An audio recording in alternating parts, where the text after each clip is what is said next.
وإذ ابتلى إبراهيم ربه بكلمات فأتمهن قال إني جاعلك للناس إماما قال ومن ذريتي قال لا ينال عهدي الظالمين وإذ جعلنا البيت مثابة للناس وأمنا واتخذوا من مقام إبراهيم مصلى وعهدنا إلى إبراهيم وإسماعيل أن طهر بيتي للطائفين والعاكفين والركع السجود وإذ قال إبراهيم رب اجعل هذا بلدنا آمنا وارزق أهله من الثمرات من آمن منهم بالله واليوم الآخر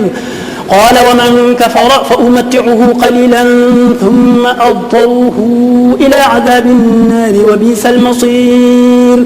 وإذ يرفع إبراهيم القواعد من البيت وإسماعيل ربنا تقبل منا إنك أنت السميع العليم ربنا واجعلنا مسلمين لك ومن ذريتنا أمة مسلمة لك وأرنا مناسكنا وتب علينا إنك أنت التواب الرحيم ربنا وابعث فيهم رسولا منهم يتلو عليهم آياتك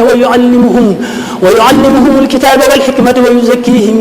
إنك أنت العزيز الحكيم ومن يرغب عن ملة إبراهيم إلا من سفه نفسه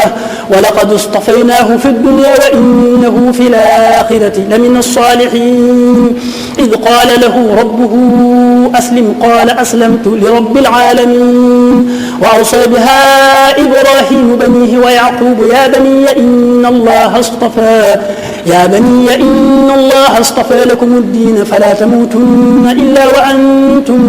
مسلمون أم كنتم شهداء إذ حضر يعقوب الموت إذ قال لبنيه ما تعبدون من بعدي قالوا نعبد إلهك وإله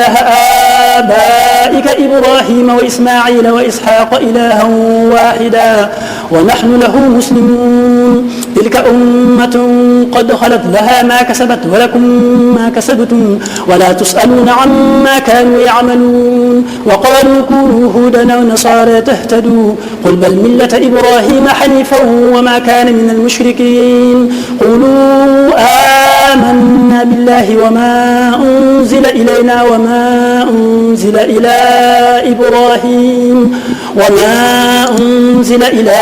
إبراهيم وإسماعيل وإسحاق ويعقوب والأسباط وما أوتي موسى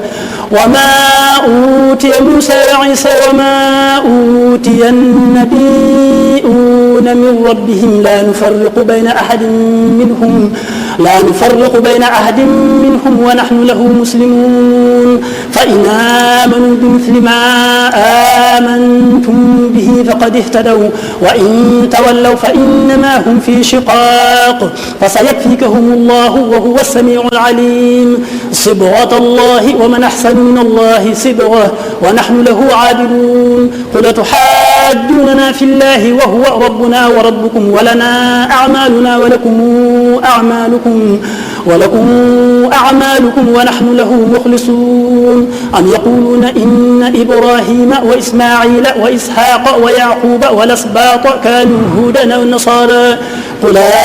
أنتم أعلم أم الله ومن أظلم ممن كتم شهادة عنده من الله وما الله بغافل عما تعملون تلك أمة قد خلت لها ما كسبت ولكم ما كسبتم ولا تسألون عما كانوا يعملون